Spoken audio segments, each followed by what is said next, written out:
Assalamualaikum warahmatullahi wabarakatuh. Kali ini kita akan membahas tentang persoalan-persoalan pada stek durian.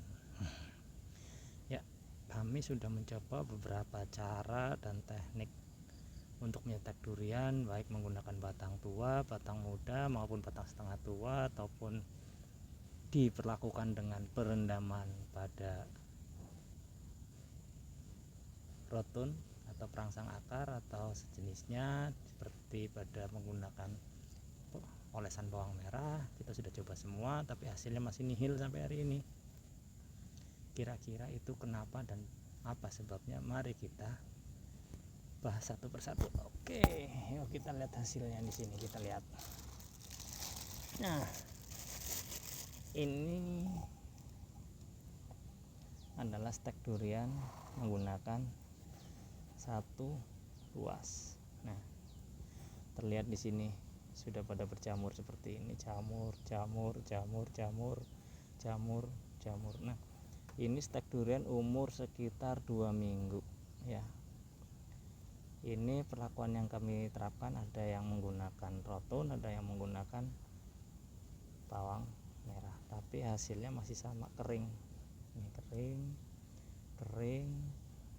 kering begini. Jika dicabut, batangnya di sini masih basah, tapi di sini udah kering, masih basah.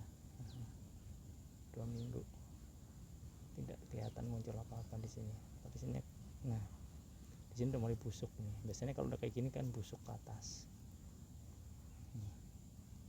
Atasnya masih basah, bagian atas masih basah. Nah, masih basah, tapi bagian bawahnya kering.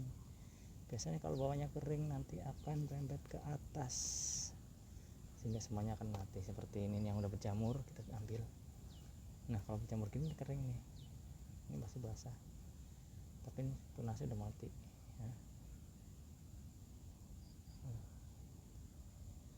Nih, ini juga masih basah, tapi sini bawahnya udah kering tuh, bawahnya udah busuk, mulai busuk. Nah, udah ya, ini udah berjamur juga sama kayak gitu juga. Jadi stek durian itu tidak gampang ternyata. Dan jika ada yang sudah berhasil, itu hebat sekali ya, karena durian itu termasuk tanaman yang sulit sekali untuk dilakukan perbanyakan secara vegetatif selain menggunakan okulasi ataupun menyambung atau dan sejenis itu. Jika di stek seperti ini hasilnya masih belum memuaskan ya, karena banyak sekali hambatan-hambatannya. Pertama, dia termasuk tanaman yang gampang sekali menghasilkan getah. Nah, satu itu. Keduanya, batang durian itu jika sudah dilukai, dia akan mengeluarkan getah-getah ini nanti sebagai bentuk perlindungan diri. Tetapi jika terlalu lama, getah itu juga seperti tadi di atas ada yang berjamur gitu.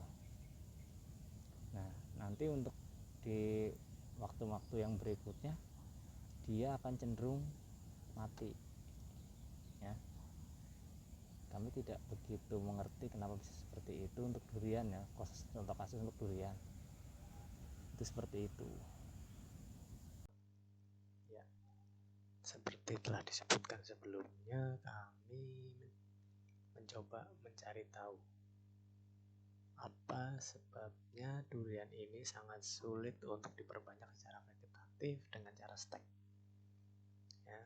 Itu ternyata ada 2 faktor, yaitu faktor eksternal dan faktor karena internal ya. Faktor internal itu ya karena ketersediaan cadangan makanan pada batang durian itu sendiri yang dapat berupa gula dalam bentuk rantai panjang, yaitu glukosa, dan kalau jadi cadangan makanan adalah karbohidrat yang terdapat di dalam bahan cadangan di batang ini. Nah, kemudian ini contohnya, jika dia tidak memiliki cadangan makan di batang, dia akan cepat mudah kering dan busuk. Nah, itu faktor yang pertama. Dan juga ada faktor karena hormonal yang ada di dalam batang itu sendiri, atau fitohormon yang ada di dalam batang durian itu. Ini terlihat durian-durian ini masih busuk, jadi itu dugaan awalnya kalau itu faktor internal. Dan kemudian juga faktor kedua yaitu faktor eksternal. Nah, faktor eksternal ini juga berpengaruh pada pertumbuhan stek durian. Oke, seperti yang terlihat tuh, ada jamur yang berwarna putih yang menyebabkan pembusukan pada bagian bawah. Ini hampir rata. Nah, itu tunas juga mati kering, dia tidak dapat numbuh. Nah, cadangan makanan itu tadi ditambah lagi ada faktor eksternal sehingga menyebabkan cepat sekali terjadinya pembusukan pada batang durian yang kita stek. Nah, itu secara prinsip ada dua penyebabnya. Kalau untuk detail khusus spesifik pada durian ini, kita dapat melihatnya terdapat itu durian-durian yang berwarna putih itu faktor eksternalnya itu karena jamur-jamur itu mengganggu pertumbuhan tanaman, dan dia dapat menyebabkan pembusukan karena jamur ini berkompetisi dengan sel-sel yang ada di dalam batang durian itu sendiri. Nah, itu sehingga mempercepat terjadi proses pembusukan. Nah, seperti terlihat di sini, ujungnya itu berwarna hitam, itu akibat adanya pengaruh dari polifenol. Nah, polifenol ini adalah bentuk pertahanan dari batang yang terlukai. Dengan pertama keluarnya getah, kemudian lama-lama akan menjadi hitam. Itu adalah bentuk adanya polifenol untuk perlindungan diri dari batang yang terluka. Kemudian jamur-jamur tadi itu akan berkompetisi dengan sel-sel yang ada di dalam batang yang kita stek tadi, sehingga energi yang bisa digunakan untuk pertumbuhan akan diserap oleh jamur, menyebabkan batang itu kekurangan energi untuk pertumbuhan. Energi yang berubah tadi kalau di cadangan batang adalah gula atau karbohidrat. Gula atau karbohidrat tadi kan berubah. Nah, tadi saya bilang ada faktor polifenol yang menyebabkan di sini pertumbuhan tanaman. Nah, polifenol ini bertahan dari serangan jamur sehingga durian itu akan bisa bertahan kalau dia dalam utuh. Nah, tapi karena ini stek ya dia tidak dapat bertahan sehingga busuk. Oke, demikian, semoga bermanfaat.